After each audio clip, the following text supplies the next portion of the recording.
ভারত, তুমি মুসলমানদের মসজিদের মধ্যে আঘাত করেছো, কোরআনে আঘাত করেছো, মুসলমানদের ইমানের মধ্যে তুমি আঘাত করেছো। চীনকে দেখে শিখতে হয় নাই, অপেক্ষা করো, চীন থেকে আরো খারাপ পরিবেশ তোমার হয়ে যাবে। তোমার দেশের মধ্যে কোনো ধরনের শান্তি তুমি খুঁজে পাবা না।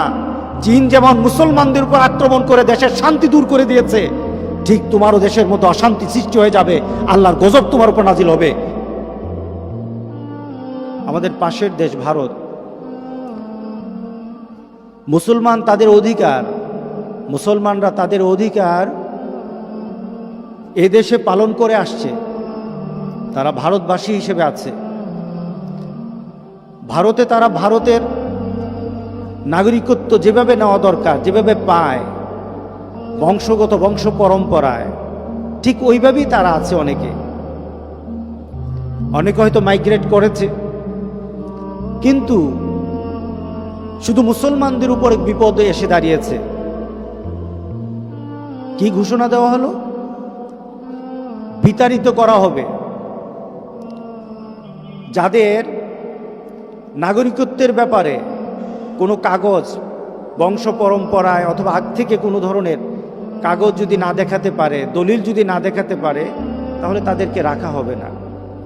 উদ্দেশ্য তা নয়, উদ্দেশ্য হলো ভারত থেকে মুসলমানদেরকে বিতাড়িত করা। এই ভারত তো সেই ভারত যেই ভারতকে মুসলমানরা সাজিয়েছে।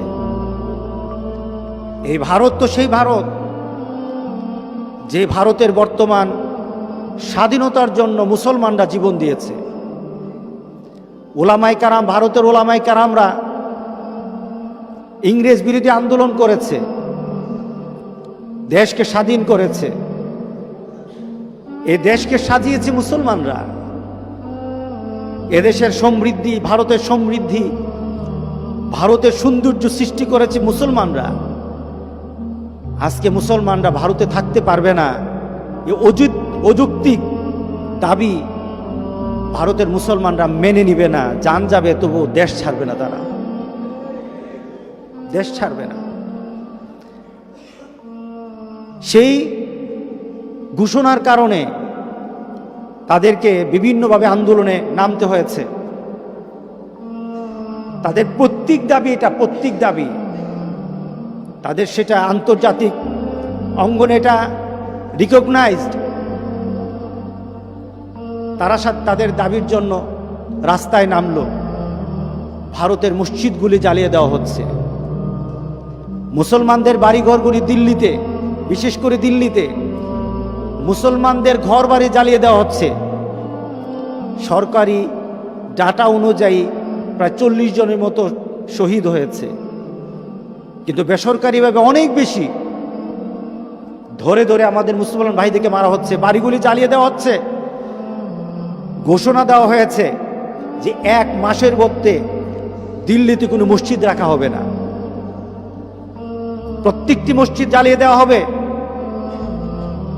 মুসলমানকে জ্বালিয়ে দিতে পারবা, মুসলমানদের মসজিদ জ্বালিয়ে দিতে পারবা, মুসলমানদের কোরআন জ্বালিয়ে দিতে পারবা, মুসলমানদের বাড়িঘর জ্বালিয়ে দিতে পারবা, তবে গোটা পৃথিবী থেকে মুসলমানদের ঈমানকে তোমরা জ্বালিয়ে দিতে পারবা না।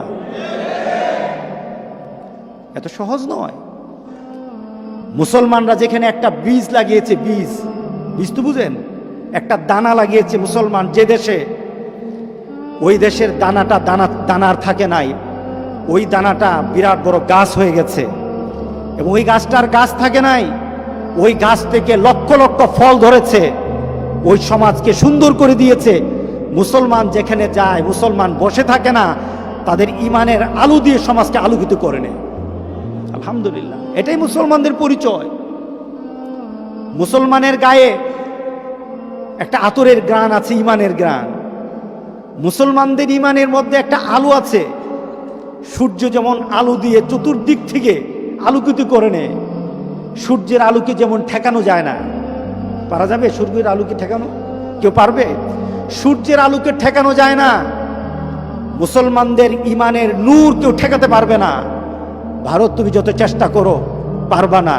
মুসলমানদেরকে মারতে পারবা, কিন্তু ভারতের মুসলমানকে ভারত ছাড়া করতে পারবা না। আমরা তাদের জন্য দোয়া করি, তাদের জন্য দোয়া করি। ভারতের মুসলমানদেরকে যেন আল্লাহ হেফাজত করে। অপেক্ষায় করো, অপেক্ষায় থাকো।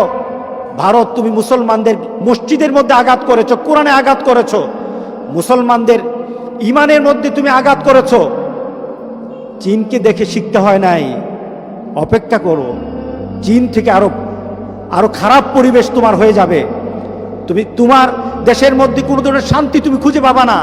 চীন যেমন মুসলমানদের উপর আক্রমণ করে দেশের শান্তি দূর করে দিয়েছে, ঠিক তোমারও দেশের মধ্যে অশান্তি সৃষ্টি হয়ে যাবে, আল্লাহর গজব তোমার উপর নাজিল হবে। মুসলমানদের হেফাজতের দায়িত্ব তাড়াতাড়ি নিয়ে নাও, মুসলমানদেরকে হেফাজত করো। রাস্তাঘাটে মুসলমানদেরকে মেরে মেরে ফেলে দেওয়া হচ্ছে। আমরা কি বলতে পারবো না? আমরা কি কথা বলতে পারবো না? মুসলমানদের জন্য আমাদের কথা বলা দরকার নাই? আল্লাহর দরবারে বলা দরকার আছে কিনা বলেন?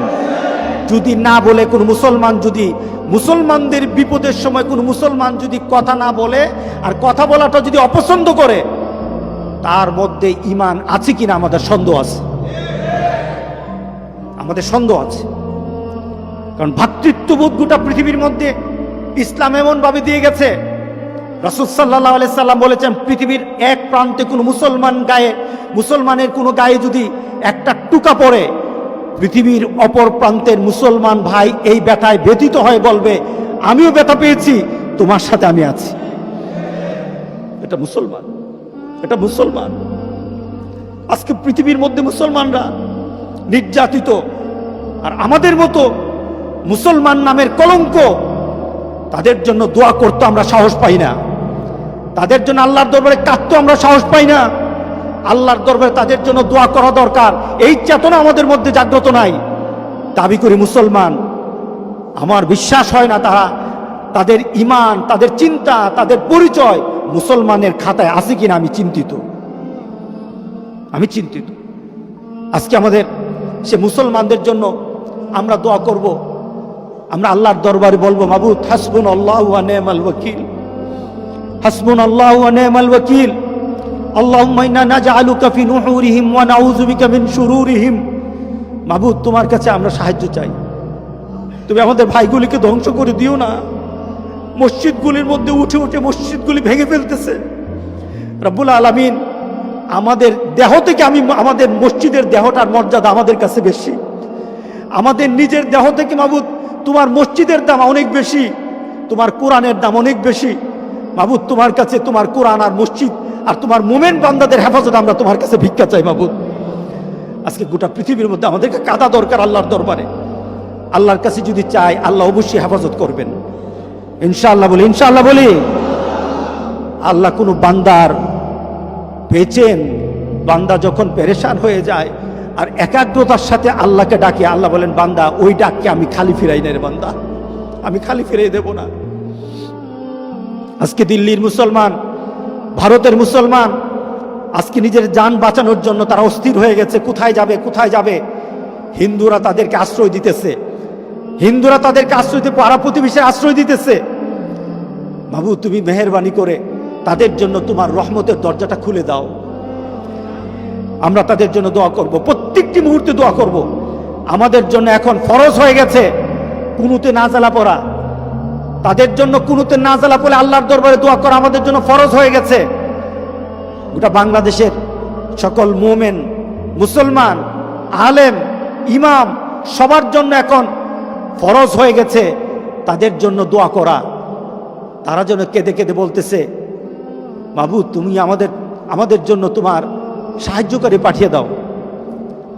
ওয়াল মুস্তাদআফিনা মিনার রিজালি ওয়ান নিসা ওয়াল বিলদানিল্লাযীনা ইয়াকুলুনা রব্বানা আখরিজনা মিন হাযিহিল ক্বরিয়াতিয যালিমি আহলুহা ওয়াজআল লানা মিন লাদুনকা ওয়ালিয়্যান ওয়াজআল লানা মিন লাদুনকা নাসীরা। মাবুদ, তোমার তরফ থেকে আমাদের জন্য সাহায্যকারী পাঠিয়ে দাও, তোমার তরফ থেকে, তোমার আকাশ থেকে ফেরেশতা পাঠিয়ে আমাদের জন্য সাহায্যের ব্যবস্থা করে দাও। আল্লাহর কোরআনে আমাদেরকে সাহায্যের জন্য আল্লাহর দরবারে চাওয়ার কথা বলেছে। আমরা আল্লাহর দরবার থেকে, আল্লাহর পক্ষ থেকে বদরের সে ফেরেশতাগুলি আমরা আল্লাহর কাছে ভিক্ষা চাই। আল্লাহ যেন সেই ফেরেশতা দিয়ে ভারতের মুসলমানদেরকে, গোটা পৃথিবীর মুসলমানদেরকে হেফাজত করে। আল্লাহুম্মা আমিন।